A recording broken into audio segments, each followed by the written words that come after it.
Welcome to Dead Man Talking. Tonight's show is a compilation of creepy stories, sure to give you some nightmares, I'm sure. As ever, please do let me know down below in the comments what you thought. Please do like and share and help build this channel and the community. And of course, don't forget the hashtag TeamFEAR. Without further ado, let's get into tonight's first story, entitled The Things at the Window. Let's get straight into that.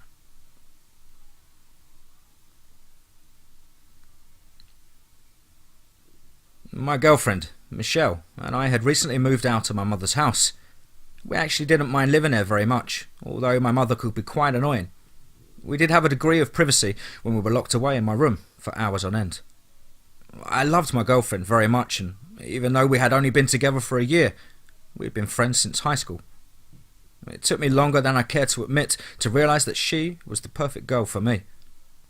We were young, but we both made decent money working for the same company, so we decided to take the leap of faith and fly the coop. We got a call that our apartment was ready one afternoon after work. Although Michelle had told me multiple times that we should have everything packed so we'd be ready when we get the call, I was a procrastinator and didn't listen. We only had one room that needed to be packed because everything else belonged to my mother. It took us about 2 days to have everything ready to go. We were moving into a third floor apartment, so the move was grueling to say the least. Thankfully, we didn't have too many heavy things since we had never lived on our own before. The move took a couple of hours, and that night we slept in our brand new apartments without any incident. The following morning is when we did most of the unpacking, since we were way too exhausted to do so the night before. I woke up and turned around to notice that my girlfriend was no longer in bed. She must be off to an early start, I thought to myself. I got out of bed and put on some shorts and walked out into the living room. The aroma of pancakes and bacon filled the air. She knew this was my favourite breakfast. I did not see her in the kitchen, so I turned the corner to see her lifting a box up onto the top shelf of a closet we have in the hallway. I quickly started to rush over to help. "Honey, that must be heavy. Let me get that for you." No, I've got it," she said with one last hard push at the box and disappeared into the closet. "Breakfast is ready. I made your favourite." She ran over and gave me a hug and a kiss. I remember thinking that I could not have found a better girl to spend the rest of my life with. The next couple of months flew by and everything was going fantastic. We loved having our own personal space and being able to have our company over at our own leisure. Summer turned to fall and fall turned to winter. During the winter, we would not turn the heat on in fear of raising the electricity bill. We were young and living on our own after all. Most nights consisted of my girlfriend huddling close to me in order to try and stay warm. She would press her body up against my back and sometimes throw her arm over me. She wasn't the tossing and turning type, so she would stay like that all night long. One freezing cold winter night, we were following our regular bedtime routine, which normally always ended with us getting in bed together.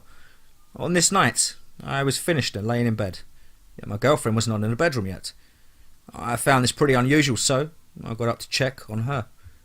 I opened the bedroom just in time to see the hallway light turn off and her come around the corner. "What's going on?" I said, wondering what she was up to this late at night. Nothing, just making sure the door was locked," she said with a smile so beautiful it made me forget all about why I'd questioned her. It was always a highlight of my day to watch her change into her pyjamas and see her brown curly hair hit the pillow and have her big brown eyes be the last thing I'd see before I turned the lights out for the night. It was particularly cold that night, so once again we fell asleep in the usual position with her arm over my body. At some point in the middle of the night I awoke for a second and noticed that her arm was no longer on me. It isn't like her to move much at night, so I turned towards her to make sure she was okay and noticed she was already awake. I looked over at the clock and saw that it was 3:45 a.m. "Hey, are you okay?" I said in a raspy voice. She let out a small gasp, surprised that I was awake. "Oh, yeah, I'm fine," Are you sure? Why, you're awake. I had this weird dream, and then when I woke up, I think I saw something at the window. What did you see? Oh, I couldn't really tell. It just looked like a shadow through the curtains. It was kind of shaped like a person. We are on the 3rd floor, hon. That's almost impossible. Yeah, almost. Can you check? For me, please? Alright, I sighed. Our window had curtains that we hung up to keep the light out, because there were no blinds up when we moved in, and we never got around to buying any. I got out of bed and groggily walked over to the window. The 2 long curtains came down over the window. I moved the curtain on the right to the side and tried to look outside.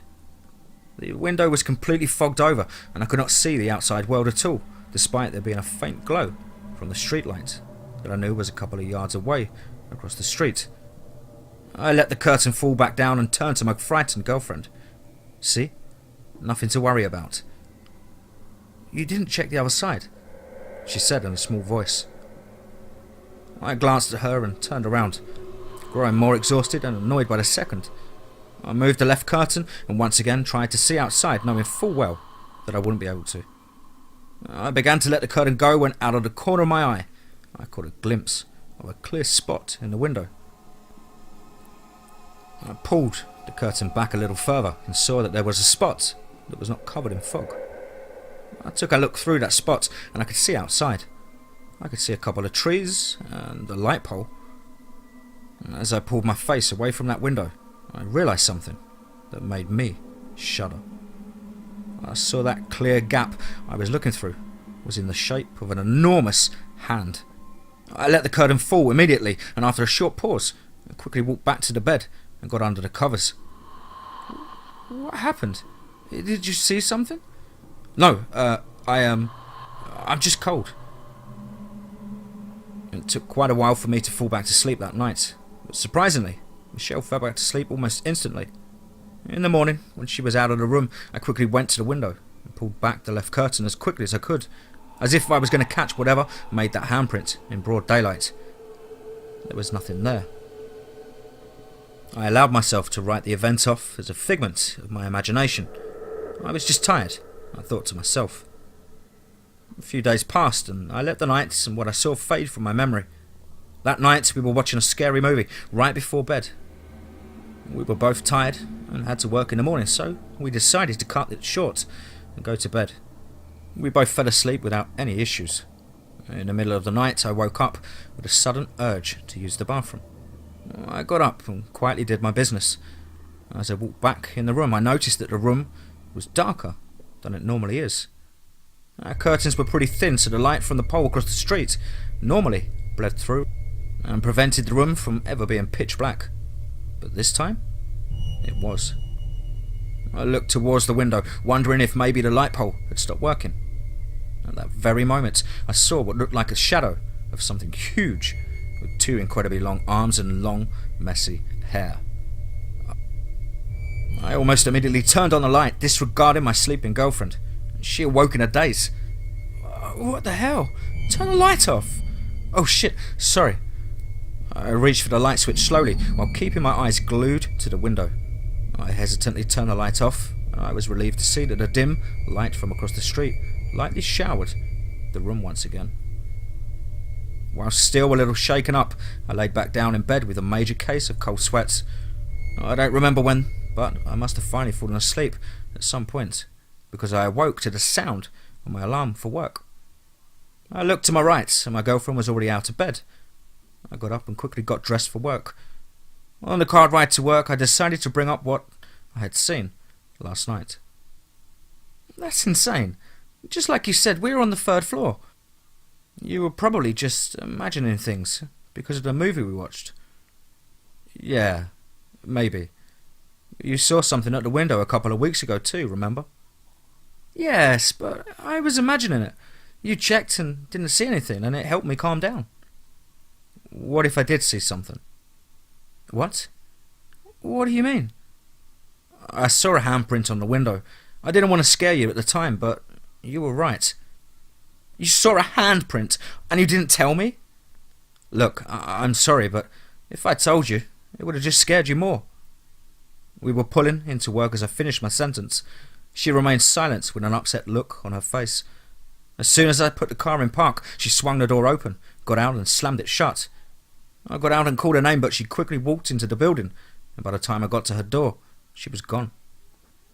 I didn't see her for the rest of the day, which was unusual. Normally, we crossed paths a couple of times, but not on this day. At the end of the day, I stopped by her desk, but she was already gone. I was going to wait for her in the parking lot, but when I walked outside, she was already standing next to the car, looking just as upset as she was this morning. The car ride felt painfully long and was extremely quiet. We arrived at our apartment, and I decided to break the silence. "Hey, hon, I'm pretty hungry. What's for dinner today?" "Nothing," she said coldly. "All right. Well, I'm going to go pick something up then. Do you want anything?" My question was answered with the slam of our bedroom door. I'm surprised she'd even want to be in there, alone, considering what I admitted to seeing last night. I decided to go to a restaurant and eat alone. It was better than being at home and getting silent treatment. By the time I got back home, it was getting late, and I was ready for bed. I took a shower and got ready to head to the bedroom, but when I tried the door, it was locked. I knocked on the door. "Oh, come on. Let me in, I'm sorry." I waited for about 30 seconds. And just as I was about to give up, I heard the doorknob jiggle and the door cracked open. I pushed the door open just in time to see her crawl into bed and cover her whole body with a blanket. I paused for a moment thinking about what I could possibly say to get her to stop being angry at me. I came up dry and flipped the light switch off. The light from across the street was once again washing over the room as I got under the covers and laid staring at the ceiling. "I love you," I said lightly with an apologetic tone. "I love you too." With a smile, I drifted off to sleep. An unknown amount of time passed and I woke up to this overwhelming cold. If it's this cold here, I can only imagine how it must feel outside, I thought to myself. I couldn't take it anymore. I was going to turn on the heat for the first time. One night won't hurt, I said to myself. As I removed the blanket to get out of bed, the cold took my breath away. I crossed my arms and held myself tight. I started making my way towards the door when I heard something. The sound of flapping like a flag on a pole in the wind. I turned slowly to see something that made absolutely no sense to me. Our bedroom window was wide open. The sound was our curtains flowing back and forth with the occasional whipping sound when the wind blew particularly hard. I didn't know what to do or what to think. Once again I flipped the light on as fast as I could. "Did you open a window?" I said in a frantic tone. "Huh? Why? Why is the light on?" "Did you open the window?" "No, I didn't. This isn't funny. Turn off the light." "What? What? I didn't open it." "Well, it wasn't me, so close it and turn the light off." I walked towards the window slowly. The wind had calmed down and the curtains were now covering the opening. I pulled both curtains back slowly and peeked outside. Once again I saw the trees and light pole. As I pulled the window shut, I saw something float down slowly towards my feet. I took a quick step back, not knowing what it was at first. I bent down to get a closer look and saw what it was. It was a clump of black hair. I got absolutely no sleep that night. As soon as the sun came up, I called into work and told them I wasn't going to make it and started packing my things. I must have been making quite a bit of noise because my girlfriend woke up and started questioning me immediately. "What are you doing? Where are you going?" "I can't stay here anymore. I'm driving myself crazy. I can't sleep here. Not after what I saw last night." "Oh, here we go again. Look, I'm serious. This needs to..." "I'm serious. I didn't open that window last night. And when I closed the window, something fell inside." "What was it?" "It was a clump of black hair. It looks really old and damaged." "Well, what did you do with it? I'm going to need some proof." I gestured for her to follow me to the windowsill where I'd left the clump of hair in fear of touching it very much. I pulled the curtain back to expose the spot where I know for a fact I had left it. There was nothing there. "I left it here. What the hell?" I'm not dealing with this anymore. I don't know if you're trying to scare me or not, but I think you should leave. It's not safe here. I'm trying to leave. My girlfriend, or now ex-girlfriend, left the house to allow me time to gather my things. I grabbed all of my boxes out of the hallway closet except for the one Michelle had shoved up onto the shelf. I made what felt like the longest car ride ever back to my mother's house. I didn't go into much detail with her about what happened between me and my ex, but she was gracious enough to allow me to stay in my old room until I found a place to go. A few weeks passed, and I desperately tried to get in contact with Michelle a few times, just to apologise and hopefully work things out. Unfortunately, she had deleted all of her social media accounts and changed her phone number. She must really think I'm crazy, I remember thinking to myself. The weeks turned to months, and I was trying very hard to find a place to live so I could leave my mother's house again, but it felt nearly impossible on my income alone. I started to fall into a depression, and my thoughts were constantly flooded with what I could have done differently in order to keep her. I even tried stopping by our old apartment, despite my fear of being there, but I was greeted by completely new residents and was forced to apologise and tell them I had the wrong place. My friends must have taken notice that I was being distant, because the three of them showed up one Saturday night and demanded that I'd go out with them, and that they were not leaving until I did.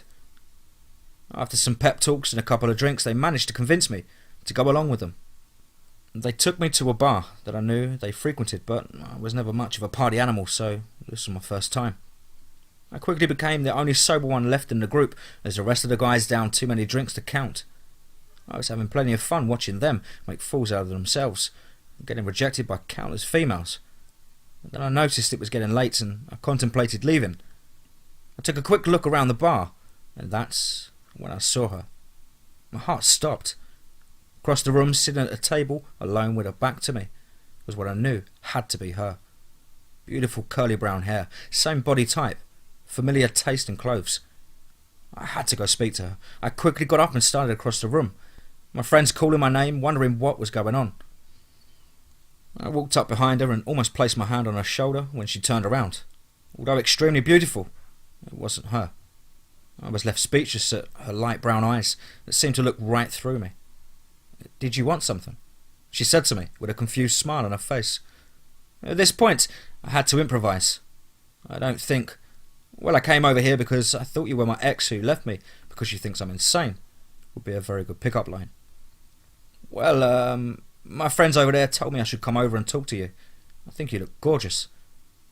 "Well, that's very sweet, but I'm not really the type to take a random guy from the bar home." "Right. Well, I'm sorry for bothering you." I turned to walk away and saw my friends' eyes were glued on me. They almost seemed like they were going to laugh at me for being rejected, when all of a sudden I felt a tap on my shoulder. "Here," she said to me, giving me a piece of paper with a number on it as she made her way towards the door. I called out to her, "Hey, can I at least get your name?" "Jennifer," she said in a slightly raised voice, not bothering to turn around. I made my way back to my friends, and after a couple of high fives, we decided to all head home. The next day, I didn't hesitate to call her and set up our first date. A few months passed and we're going strong and steady. It turned out that she was a nurse and was making good money and had a place of her own. She was tired of me living with my mother and asked me to move in with her, when she noticed things were going pretty well between us. I was quick to take up her offer, anything to get out of my mother's house again.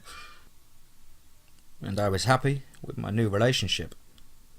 Her apartment was very nice. You could instantly tell that it was somewhere that a female lived alone, until now.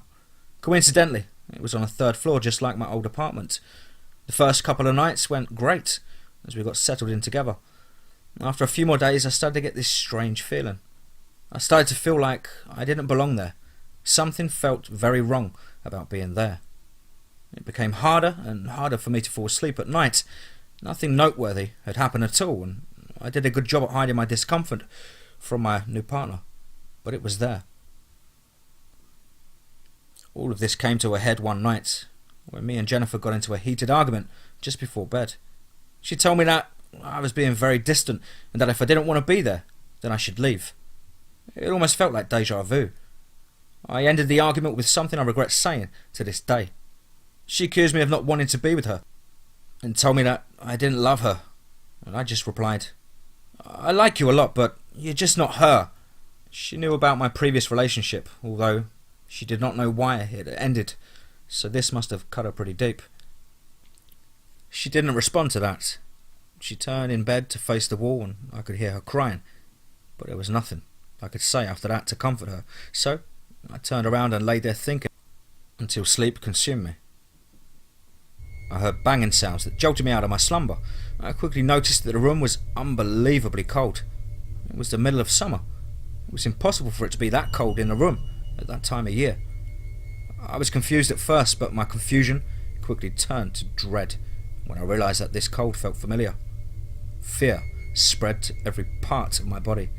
I was paralysed. Only the sound of a muffled scream was able to spring me out of bed.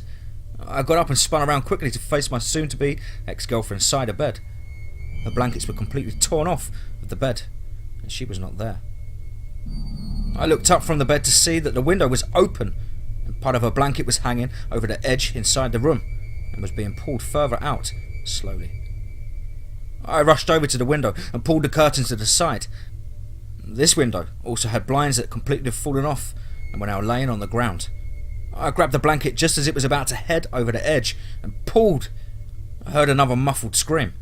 I stuck my head out of the window, and I will never forget what I saw. It looked like a woman with extremely long arms and long, messy black hair that looked like she was being struck by lightning. She had nothing but black holes where the eyes should have been. She had no body below the waist, and she was floating just a few feet from the window. Her nails were incredibly long and sharp, and she had dug them into Jennifer's leg. It was dark, but I could see that there was blood dripping from her face and leg. The other hand of the creature was covering her mouth, muffling any cry for help she could possibly make. The creature did not have any sort of grip on Jennifer's arms, so she was holding onto the blanket for dear life. I grabbed the blanket and pulled as hard as I possibly could, but the creature did not move an inch. She let out the worst noise I had ever heard in life. A high-pitched screeching noise that felt like it lasted minutes. It forced me to drop the blanket and fall to my knees beside the window and cover my ears. As soon as the noise stopped, I stumbled back towards the window, but when I looked out, any trace of the creature and Jennifer was completely gone. I was frozen with shock for a moment. All I could think about was the impossibility of what I saw, and if I'd ever see Jennifer again. I was able to snap out of it just long enough to call the police and give them a vague description of what I had just witnessed. After what felt like hours, 2 officers showed up to the apartment. They asked me if I had touched or moved anything in the bedroom since the incident, and I reassured them that I had not. Did Jennifer have any enemies? Anyone that would want to harm her in any way?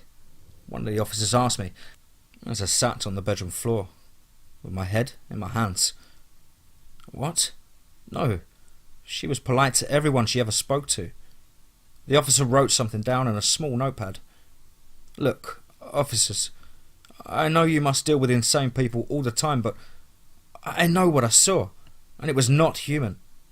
How could a person kidnap someone out of a 3rd floor window? I said loudly, trying very hard to hold back tears. All right, son, we're going to need you to calm down. One of the officers said as he gestured to the other officer to stay with me while he searched the room. I leaned back against the wall and closed my eyes. I felt a degree of safety with the officers around when I nodded off to sleep. It was not long until I awoke to the sound of the officer in the bedroom calling out to the other one that was still watching over me.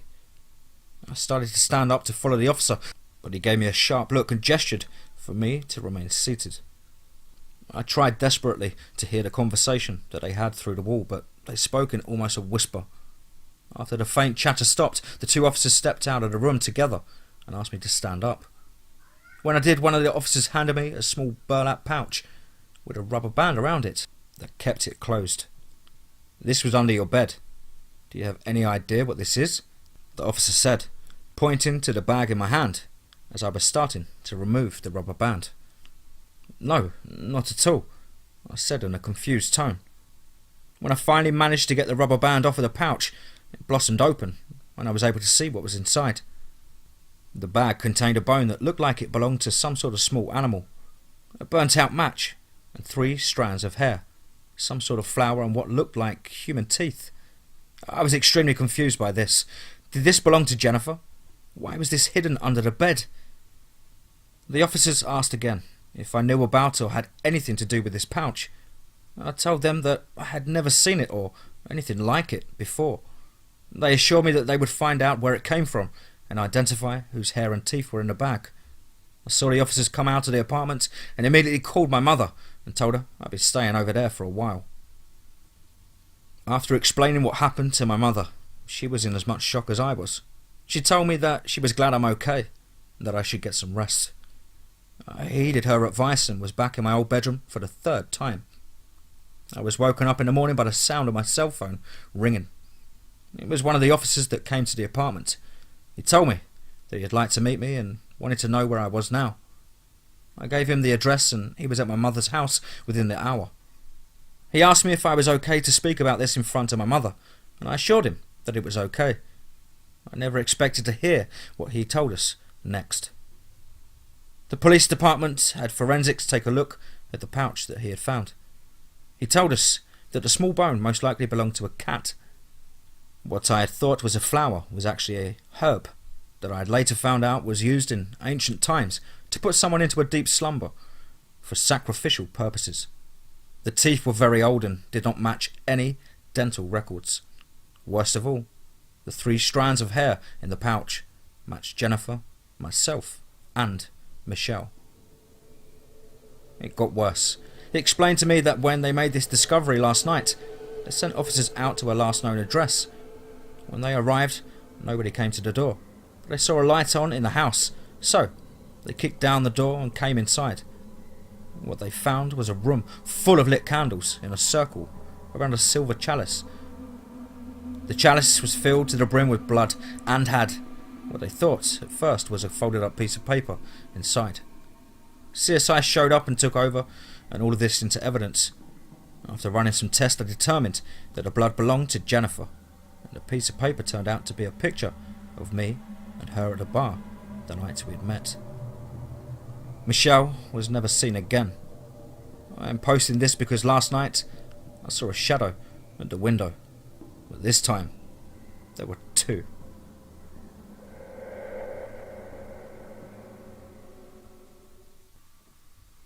Stay inside the car.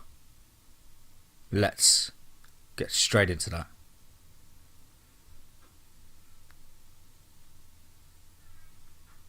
The sun began to set over the horizon. The sky had been consumed by a bright orange tint with a touch of pink. That was the countryside for you. For as long as I can remember, I've been absolutely fascinated by nature. It was beautiful, from the amazing views of the mountaintops to the wonders of wildlife. I loved it all. It was for this reason that every year or so, 4 of my closest mates and I would drive to the base of a mountain and set up camp at a local campsite. While camping, we do all sorts of activities, but our time in the mountains mostly consisted of hiking. This year was no different. My mates Jason, Thomas, Samuel and Peter and I were on our way to the same campsite we visit each year. It's roughly a 4-hour drive, so we would all take shifts at the steering wheel. We had already been driving for an hour and a half. By now, we were already in the countryside, far from any urban areas. In fact, there wasn't another town for miles to come. We had already cycled through 2 people, being me and Samuel, and it was Jason's turn at the wheel. The sun was beginning to set by now, and the way we had planned it, we were going to arrive at the campsite just after dark, at around 7:30 p.m. However, due to delays and detours, we were significantly behind our schedule. "We'll be lucky if we make it by 10, exclaimed Samuel. "Yeah, maybe if Jason wasn't so shit at driving, we'd be at least halfway there by now," Peter moaned. "Oh, shut up. Shut the hell up, Peter. It's not my fault that the highway was closed off." As our long haul continued, we began to drive deeper into unknown terrain. Considering that our normal route was closed off, we were forced to take a massive detour. The turnout left us in the middle of nowhere. Are you sure you know where you're going? Thomas asked. Almost looks like we're lost. I'm following the GPS. This is where it's telling me to go, Jason barked. We continued to drive for another 10 minutes or so, still in unknown terrain, when our worst nightmare suddenly became a reality. What the hell? Jason exclaimed as the car's engine began to sputter.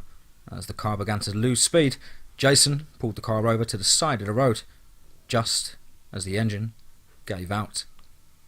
Our car had broken down in the middle of nowhere. God damn it! I sighed, as if our situation wasn't crap enough already. See, this is what happens when we let Jason drive, Peter said jokingly. Fuck off, Peter, Jason snapped, violently slamming his hand on the steering wheel. Alright, calm down, guys. Let's sort this shit out, I assured everyone. Stuff you guys, Jason exclaimed as he opened his car door.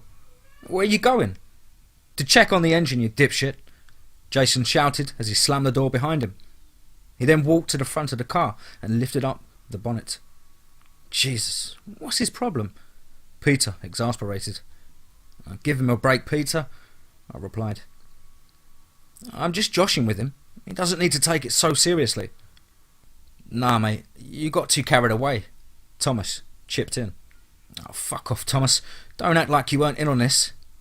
Don't tell me to fuck off, arsehole. Tensions continued to rise as the guys bickered amongst each other. Jason was still behind the bonnet, checking on the engine. As everyone was arguing with one another, I took a minute to get a proper glance at our surroundings. To our left was a massive, empty field. It was fenced off, and there was a sign on the fence that read, "Do not enter," in all caps. In the far distance I could barely make out some sort of structure on the horizon of the field, presumably a barn, or something like that. To our right was a forest. Just like the fields, the forest was fenced off, this time with a sign simply reading, "Danger." I couldn't see anything beyond the trees. It was almost nightfall, so there wasn't much lighting shining down on the forest. One other thing that caught my attention was a semi-truck that was parked roughly 200 metres on the other side of the road. I couldn't tell if there was anyone inside of it, though. We were truly in the middle of nowhere. 10 minutes had passed since our car had broken down, and Jason was still behind the bonnet, checking the engine. Everyone else's patience was wearing thin. What the hell's taking him so long? Peter complained. Yeah, it'll be dark out any minute. I don't want to be stuck out here after the sun sets, Samuel added. They were right. We didn't have a lot of time before night would fall. I decided it was finally time to check on Jason. I rolled down my window and stuck my head out. "Hey, Jason," I shouted. "You fixed the engine yet?" I got no response. "Jason, are you there? Are you done yet?" Still no response. I opened my side door and stepped out of the car. I walked up to the bonnet. Jason wasn't there. I walked back inside the car. "Is he almost done?" Peter asked as I closed the door behind me. "He's gone," I replied. "What? What do you mean he's gone?" "I mean he's not there anymore." "Well, did you see where he went?" "No. Hold on. Let me try calling him." I dialed Jason's number and held the phone against my ear. I instantly got his voicemail. "He's not picking up." "Shit," Thomas exclaimed. "Where the hell could he have gone?" "I don't know," I replied. We all just sat there in silence for a second. "Maybe he went over to the truck for help," Samuel said while pointing to the semi-truck across the road. "Alright, I'll go check," Thomas said as he stepped out of the car. We all watched as Thomas walked up to the semi-truck. "Is the engine fixed at least?" Peter questioned. I leaned over to the driver's seat and tried starting the engine. The car sputtered momentarily and then gave up. "Nope, engine's busted." "Well, let me go check on it then," Peter said as he opened his door. No, I abruptly exclaimed. Just stay here, yeah? Wait for Thomas to get back." "What? Why?" Peter questioned. I don't know. Something doesn't feel right," I replied. Peter stared at me, questionably for a second. "Alright," he finally said as he closed the door. "If you say so." "Guys!" Samuel abruptly shouted. "I can't see Thomas anymore." "What?" I said as I glanced over at the semi-truck. "Did you see where he went?" "He disappeared behind the truck." "Shit," Peter said as he opened his door again. "I've got to check on him." "No! No!" I shouted once again. "Stop! Let me try calling him first." "He might be in danger, you idiot!" Peter shouted. "Just get back in the fucking car!" I shouted as I held my phone against my ear. Peter stared at me with a frustrated look in his eyes. He held his position as the phone rang. It kept ringing for a few seconds and then, finally... "Hello?" I heard Thomas's voice answer. "Thomas!" I shouted. "Are you alright, man? Where are you?" Calm down, he assured me. "I'm just behind the truck, look." I glanced back at the truck to see Thomas waving at me. Reassured, Peter sat back down in the car. "Jesus, man, we thought something happened to you," I replied. "What are you doing back there? Did you find Jason?" "Nah, but I found some supplies in the truck. Figured we could use them to fix the car," he replied as he disappeared behind the truck once again. "Alright, well just stay on the line while you get on them, yeah?" I said. "Okay, if you say so. But I'll have to put the phone down to carry this stuff." "Alright, just stay on the call," I requested once again. "Sure thing." Thomas proceeded to put his phone down and continued gathering supplies. I could hear the clanking of metal in the background of the call. The sun had just about set by now. The sky was slowly being consumed by the darkness of the night. "Jesus, someone's a little bit paranoid," Peter exclaimed as we waited for Thomas. "You can talk. You were about to sprint out of the car and run after Thomas," I replied. "And besides, we still don't know where Jason is. I'm seriously worried about him." "Here, try calling him this time," Peter said. He dialed Jason's number and held the phone to his ear. Suddenly, Peter's face filled with horror. "What's wrong?" I asked. Peter didn't say a thing. He glanced at his phone and then slowly handed it to me. Still, with a horrified look upon his face, I held Peter's phone against my ear. Horrified, I hung up on the call and dropped Peter's phone. "What the hell was that?" I asked Peter. "I have no fucking clue," Peter replied, still mortified. It's hard to describe, but on the other end of the call were these strange noises.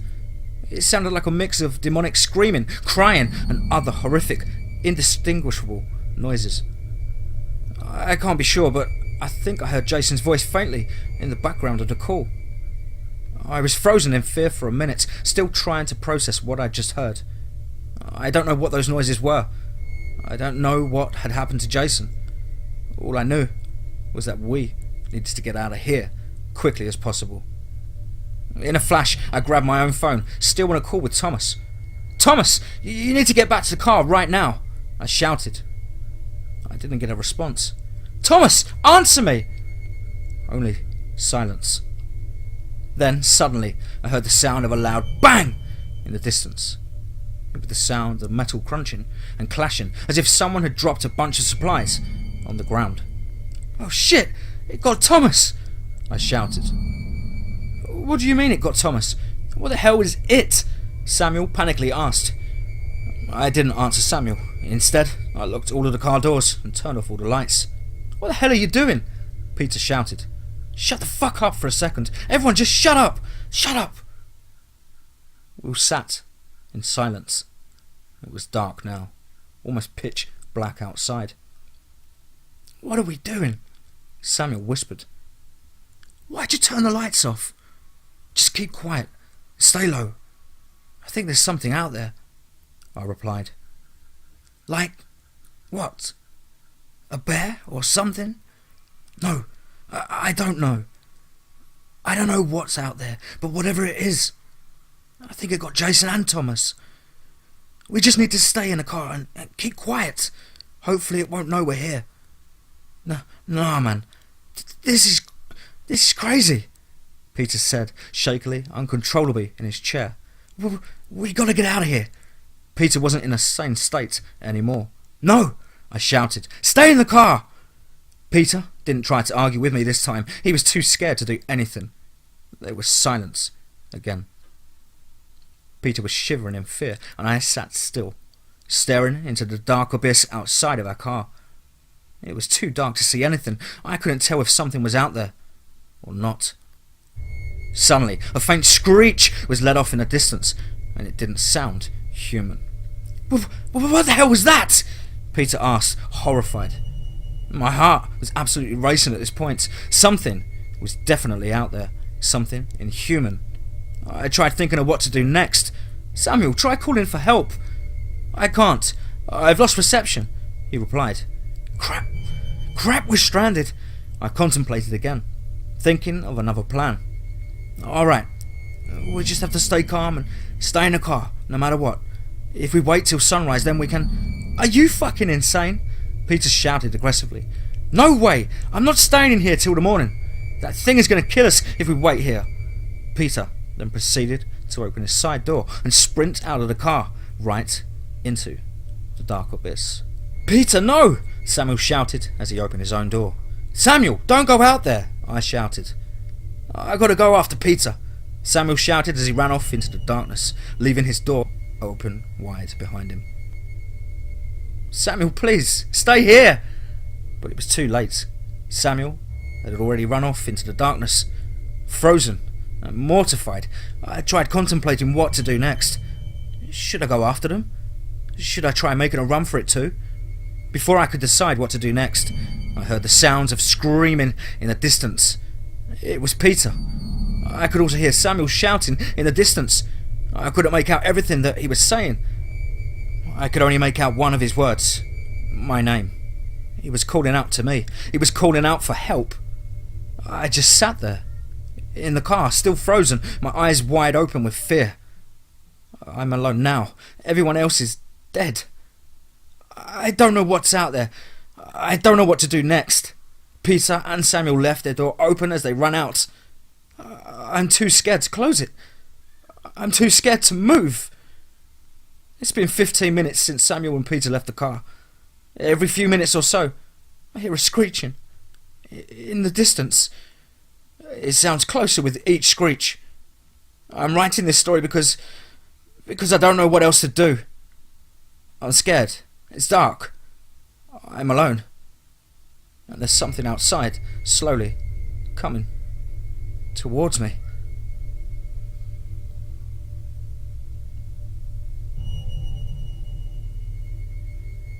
Wow. Hope you guys like those extra skin-crawling, creepy stories. Really captured my imagination, both of those. Big thank you to both of the authors there. Catch their link in the description below, and of course do take time to check out their Reddit. Some fantastic stuff on there. As ever guys, please do let me know what you thought down below in the comments. Please do like and share, and don't forget the hashtag TeamFEAR. Hope you're all looking forward to a nice weekend, fun and thrills, and above all, remember, be safe, not sorry.